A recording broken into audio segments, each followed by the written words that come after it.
NEET 2025 এর gravitation থেকে একটা প্রবলেম আমরা সলভ করব। আই ডোন্ট নো যে এটা অ্যাকচুয়ালি গ্র্যাভিটেশনারি কোয়েশ্চেন নাকি রোটেশনারি কোয়েশ্চেন, কারণ বোঝা যাবে একটুক্ষণ পরে। কি বলেছে দেখো, একটা না, আমাদের যে সান রয়েছে তার রেডিয়াস কত, আর রেডিয়াস আমরা প্রত্যেকেই জানি।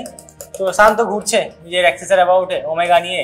তো ভেবে দেখো এখানে কি বলেছে যে কোনো রকমের এক্সটার্নাল ইনফ্লুয়েন্স ছাড়া, এই কথাটা কিন্তু লজিক আছে ভাই, উইদাউট এনি এক্সটার্নাল ইনফ্লুয়েন্স, মানে কোনো এক্সটার্নাল ফোর্স নেই, মানে এক্সটার্নাল টর্ক জিরো।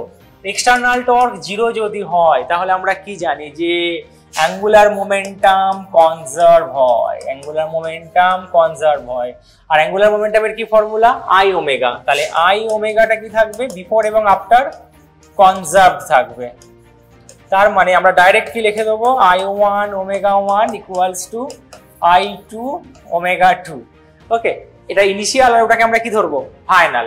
তো চলো দেখা যাক আমায় কি করতে বলেছে, ওমেগাটার রেসপেক্টে আনসার আনতে হবে। তাহলে কাজ করি আমি, I1 by I2 equals to omega 2 by omega 1। এবার ফর্মুলা জানতে হবে, ওমেগা মানে কত হয়, অ্যাঙ্গুলার ফ্রিকোয়েন্সি মানে 2 pi by T, time period হবে। আর I মানে এটাও আমরা জানি 2/5 mr স্কোয়ার। সলিড স্ফিয়ার হিসাবে ট্রিট করবো। আর কোন অ্যাক্সিসের অ্যাবাউটে ঘুরছে, তো সেন্টার অফ মাস বালা যে অ্যাক্সিসটা আছে না, কারণ এই কমটা তো এখানে আছে, তো কমের অ্যাবাউটে কত হয় moment of inertia, I equals to 2/5 mr square.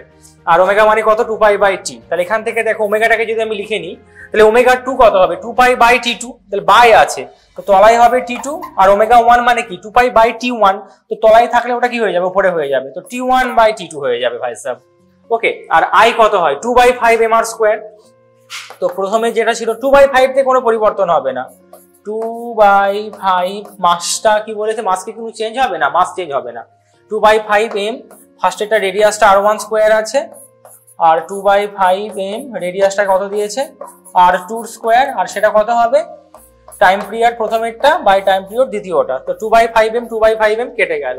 তাহলে এখানে কত হবে বলো, দেখতেই পাচ্ছ, r1 by r2 whole square equals to কত হবে, t1 বাই t2।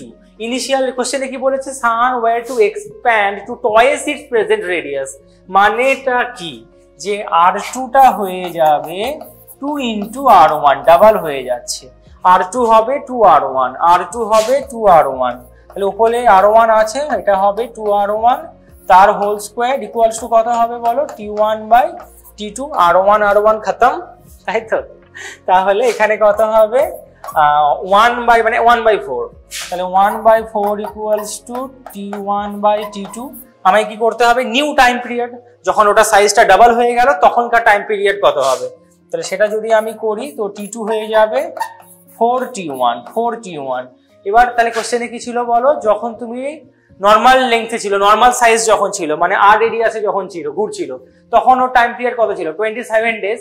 আর যখন তুমি বড় করে দিলে, ডাবল করে দিলে, মানে এটা এরকম কেসটা কি, প্রথমে এটা ছিল, তারপরে কি করা হলো, ওকে বড় করে দেওয়া হয়েছে, রেডিয়াসটা কত হয়ে গেছে 2r। তো অবভিয়াসলি টাইম পিরিয়ডের চেঞ্জ হবে। এটাকে আমরা t1 ধরেছি, এটাকে আমরা কত ধরেছি, t2 ধরে নিয়েছি। বাকিটা বুঝতেই পারছো, আর কিছু বলার নেই। তো t1টা কত দেওয়া আছে কোয়েশ্চেনে আমার, 27 ডেজ। তাহলে t2 কত হবে, 4 ইন্টু 27, যেটা হবে 108 ডেজ। আশা করি বুঝতে কারো কোনো অসুবিধা হয়নি, তাই তো। তাহলে এটা হবে আমার answer, option 2 is the correct answer, 108 days.